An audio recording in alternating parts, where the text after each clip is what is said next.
My name is Pat Ford. I am chairman of the Rhode Island Libertarian Party. First of all, as an aside, if I can reach out to the gentleman who's been good enough to build a brewery in Pawtucket, I'd like to point out that if it weren't for, in fact, for the naysayers, that the state of Rhode Island and the Pawtucket Red Sox were about to engage in a deal that would have cost the state approximately $120 million in subsidies. I was at the protest in front of the Commerce Corporation the day that Gina Raimondo, shall we say, pulled the AstroTurf, because I'm going to engage in bad analogies tonight too, pulled the AstroTurf out from under the Pawtucket Red Sox midway through the press availability and asked them to reconsider. A dozen different political groups of virtually every stripe, from progressive Democrats, libertarians, Republicans, everybody was there, and everybody was opposed. By my count, the naysayers saved the state, about $80 million. Right now, as we face a $237 million deficit, that number certainly looms large. Good evening, members of the committee, honored chairperson. Again, I too would like to thank you for the opportunity to have these hearings. I look forward to spending time with you at each and every one of them over the next few weeks, engaging in an in-depth analysis of the numbers accorded to this deal, something that really hasn't happened tonight. Something somewhat surprising given the fact that this deal has been in some variety of gestation now for a handful of years. But my name is Pat Ford, and I am chairman of the Rhode Island Libertarian Party. I am a free market capitalist. I believe that free market capitalism is the mechanism by which the individual can realize their full human potential. The fruits of success of the individual through skill, hard work, and innovation are then reinvested into the efforts of others, where financial rewards will be realized, and society benefits from the resulting innovation. Oh, and by the way, I'm also a baseball fan. Let me make one thing perfectly clear. Despite my strong feelings regarding public financing of private enterprise, I wish nothing but success for the Pawtucket Red Sox Baseball Club. It is my profound desire that upon completion of a privately financed, state-of-the-art facility, that the PawSox enjoy nothing but success on the field and at the ticket window. And in privately financing their enterprise, Rhode Islanders can finally take pride in an organization that sought to be part of our daily lives, invested fully in our community, and enjoyed a mutually beneficial relationship, not one that had to be bought at the expense of taxpayers. Let's be clear, tonight is not about the love affair that Rhode Island public has had with the PawSox over generations. It has nothing to do with the children, the prior owner's largesse, the current owner's charitable intentions. It has nothing to do with the alleged traditions. It has nothing to do with being a fine welcome mat as you enter the state of Rhode Island. The Pawtucket Red Sox Baseball Club is a for-profit entertainment business. I'm a capitalist. I love for-profit entertainment businesses. We are here to discuss tonight the decision to invest taxpayer funds in a direct subsidy that most would consider corporate welfare. The root of Rhode Island's issues lie in their confiscatory taxes, the special deals, the exclusives, the monopolies, the employee benefits, the access to investment capital, the tax incentives, all accorded to the connected. These private-public partnerships, over a generation, and I've been in this state now closing on 30 years, have largely been a failure. If you look around you in this state, we were treated to the notion this week that our schools are literally crumbling. We're about to build toll gantries because our roads are crumbling. Real unemployment, the size of the real workforce, is evaporating. And we've got deal after deal after deal, all silver bullets that were all going to save us. In this state, we routinely privatize success and socialize failure. This is the backdrop for the new PawSox Stadium version 2.0, the current reboot. Despite, according to published reports, having the 7th highest bonded indebtedness as a percentage of GDP in the nation, Rhode Islanders are being asked to shoulder another $43 million after debt service, and the city of Pawtucket an additional $29 million after debt service. And has become the practice, this bonding will not be subject to voter consent. Even more egregiously, at least one version of the deal has the city of Pawtucket effectively collateralizing the debt with future state aid to cities and towns. This, sadly, as a baseball fan, in a sport that is in clear decline nationally. According to MarketWatch, Minor League Baseball's 231 U.S. teams, from Major League Baseball affiliates to independent leagues, drew a total of 47 million visitors to ballparks last season. That's roughly 1.275 million fewer than the previous season, and minor league's lowest baseball attendance since peaking at nearly 51.6 million in 2008. You'd have to go back to 2004 to find the last time that minor league baseball clubs attracted fewer than 48 million fans. Much, of course, is being made of the potential for ancillary development. You'll forgive me if I hearken back to the construction of the earlier mentioned Rhode Island Convention Center. This was initially pitched as a can't miss in terms of occupancy rate and positive cash flow. The Convention Center was ultimately downgraded to a status as a catalyst. Does this sound familiar?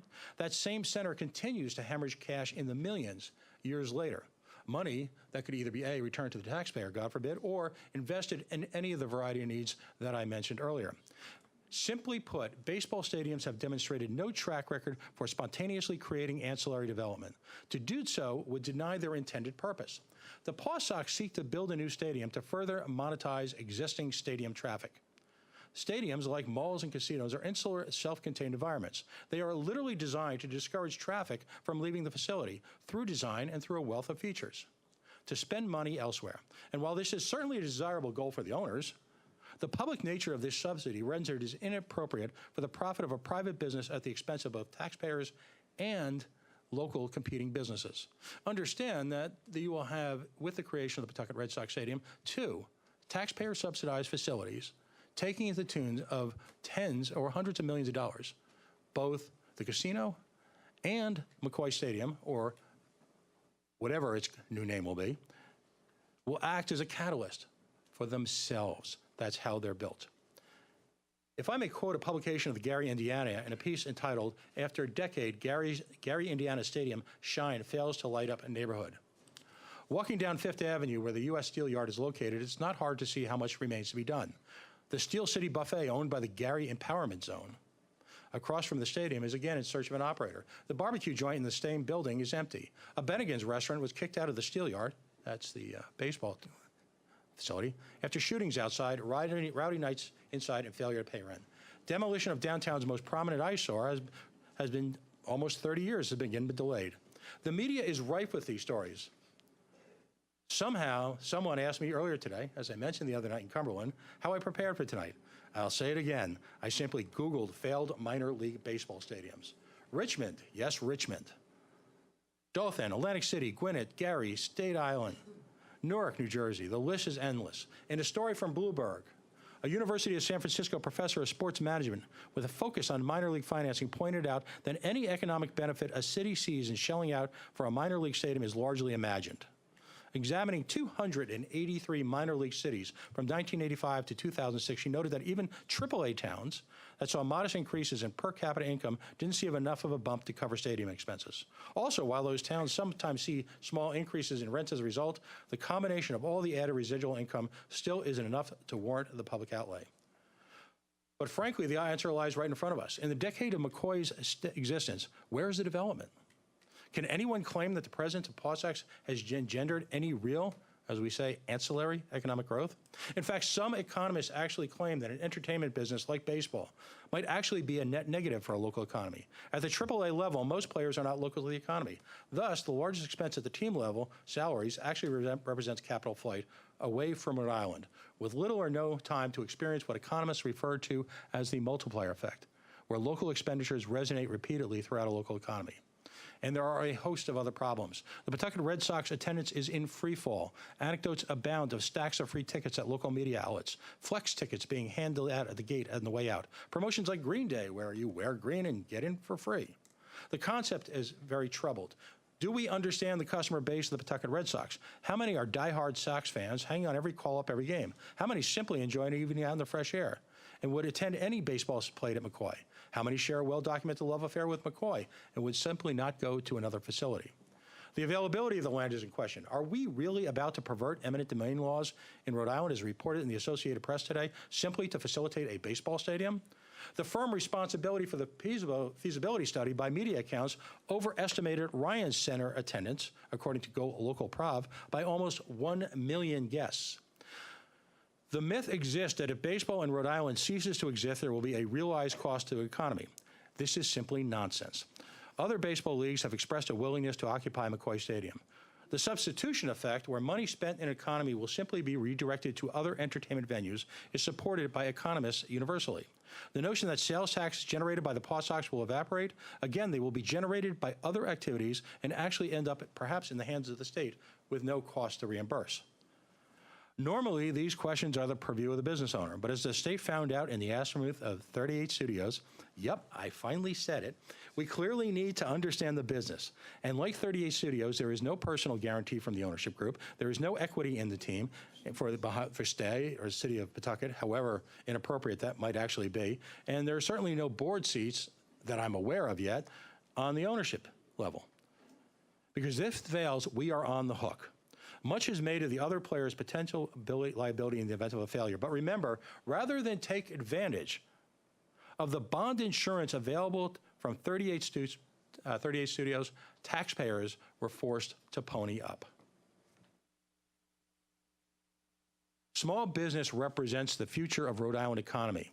Yes, Alpha Beta, 38 studios, Capco Steel, Napsis, and a legion of zombie deals financed by various state agencies prove that there is no silver bullet. There is no cavalry.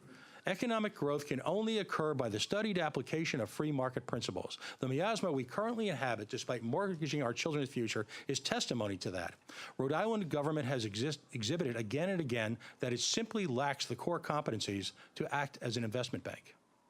4 simple principles. Taxpayer money, yes, has no place subsidizing private investments. The role of government, as envisioned by our founders, is simple. Government functions to protect citizens from aggression, theft, breach of contract, and fraud as defined by property laws, limiting it to 3 institutions, the military, the police, and the courts. The funds necessary to maintain these functions are to be protected.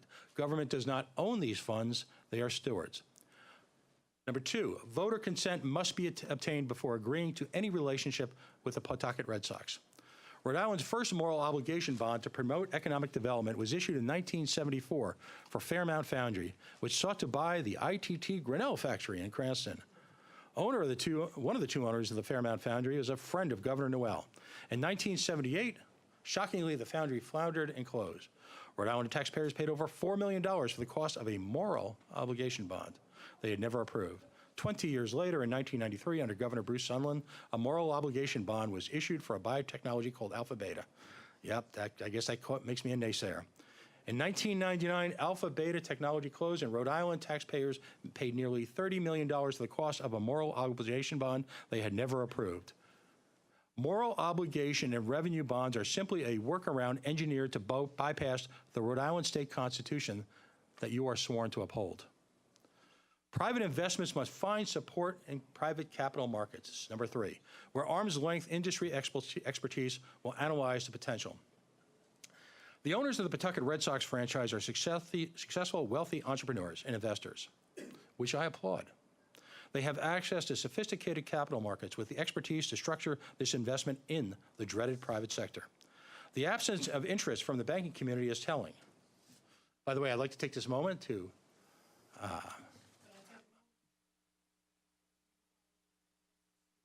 well, I don't know. I've actually been here 15 hours. I'm sorry. Please continue with your testimony. I'd like to welcome our private union friends, who I support here tonight, who not surprisingly are in favor of any project that promises construction jobs. Might I suggest, though, that they back their support with investment capital from the ample union private pension funds that exist in the state.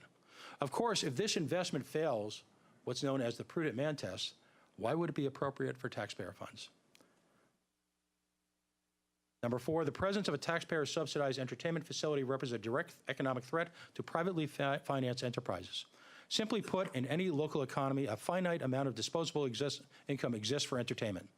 Giving the Pawtucket Red Sox a subsidy creates a playing field tilted to their advantage, and it is simply wrong. Puts self-financed entrepreneurs, tax dollars literally being delivered to their competition. A perfect example, of course, is a restaurant trying to open up in Central Falls, where they're undergoing their own economic resurgence, much of it organic, or Cumberland. They're going to compete with the 2 behemoths on either side. Finally, I would like to close on this reflection. I had the opportunity to have a conversation with none other than Curt Schilling of 38 Studios fame on the airwaves of WPRO a few months ago. I asked Mr. Schilling how he reconciled his purported position as a small government, free market Republican capitalist with the receipt and ultimately the loss of taxpayer dollars. His response was both stunning and bracingly honest. I'm paraphrasing, but Mr. Schilling pointed out accurately that his primary responsibility, as is the responsibility of the management of the Pawtucket Red Sox baseball club, was to his stockholders and his employees. Of course, anyone would take the money if offered. But his follow-up provided real perspective. If I was governor, I never would have done the deal. Members of the Senate Finance Committee, I respectfully ask you, and in the coming weeks, as we talk again and again and again, to reject this proposal. Now is the time to walk away. Thank you. Thank you for your testimony. Any questions for this witness?